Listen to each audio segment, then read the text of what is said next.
I've seen in the past that, I think the shortage occupation has been around for a long time, with the IT sector as well as the engineering sector.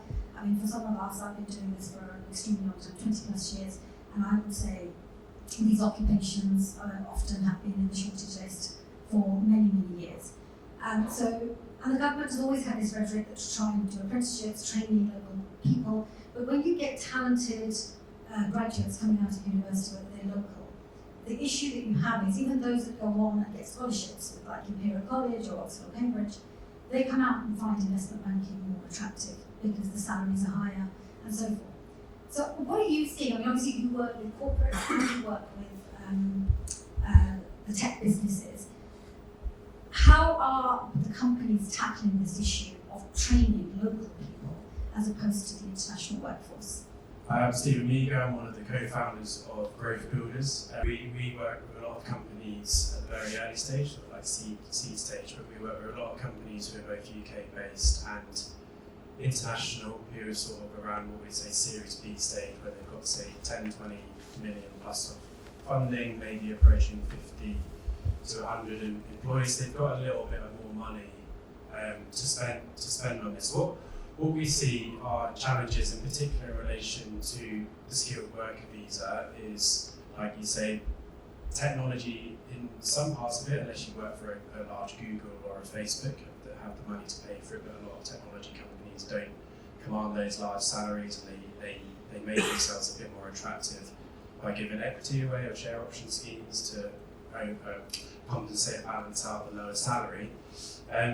That's not as helpful for, say, an international graduate who might be reliant on a skilled worker visa, where they've got a lower salary threshold compared to one of the banks or large technology companies, and then traditionally they would have been given equity to outweigh that. So these graduates they might be looking more as other markets across Europe, or in the Middle East now is more popular, and even going to different countries in North America. I'd say the international founders, by definition, are international. They're mobile people. They're not wedded to the UK. So that's definitely a disadvantage. My name is Josh Johnson. I work for something called the Scale Up Institute. A few ways of thinking about this, and perhaps scroll back a little bit to one of the core challenges I think in any conversation like this, which is definitions. So to begin with, the scale-up business is a business growing at either 20% in either turnover or employment, or we need both over a 3-year period with at least 10 employees at the beginning. The reason why we do that as an institute, look at that as an institute, is because businesses with that set of growth metrics have more in common with each other than they do with other businesses at different stages of their journey in a sector vertical. So a scale-up business is not just in tech, we're not just in engineering, we're not just in any one particular sector.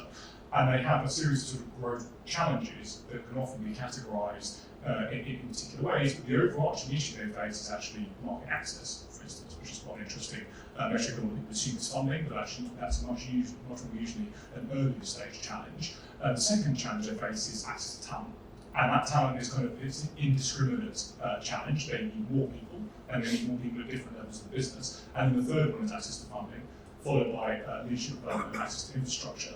But focusing on the talent one, I think, is quite instructive because it's different. It can be quite bubbly as a challenge around the UK. So if you're looking at scale-ups overall, the number one challenge is market access. If you're in Scotland, the number one challenge is access to talent.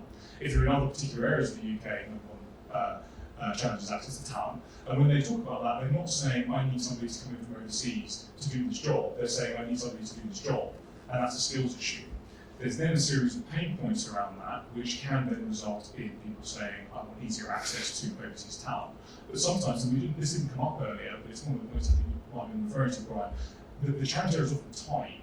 So it's not, I must have somebody who can do this from overseas. The point is, I need somebody to do this in the next 6 months, and I can't find somebody in the UK to do it in the next 6 months. And so therefore, I need to go overseas in order to get the person to do this. My name is Henry Woolwood, I'm the Managing Director of Research and Consultancy at Bowhurst. My views are coloured by what we can see and observe in our data at Bowhurst. That does skew us a bit more towards the earlier stage.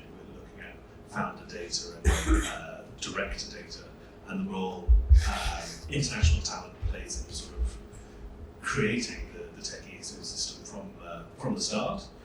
And we kind of see it going in the wrong direction at the moment. So we've done a couple of pieces of research on this.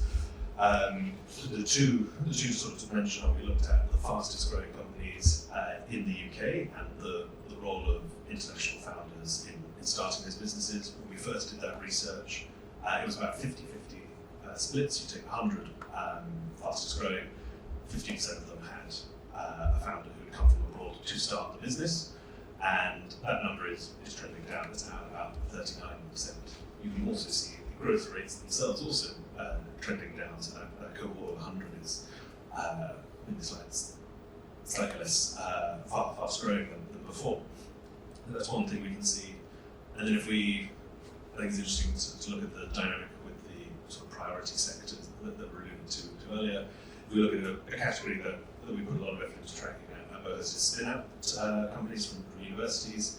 Again, we know the level of international talent required in those businesses and how that often comes through the unis. But if we look at them as a cohort, the sort of talent base at the founder and director level is getting more domestic, if that's not a strange way to phrase it.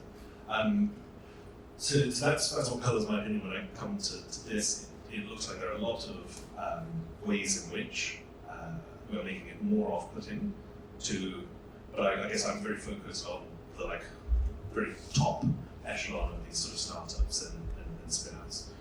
That's my sort of contextual framework that I don't think the changes that were made by the last government can have helped in terms of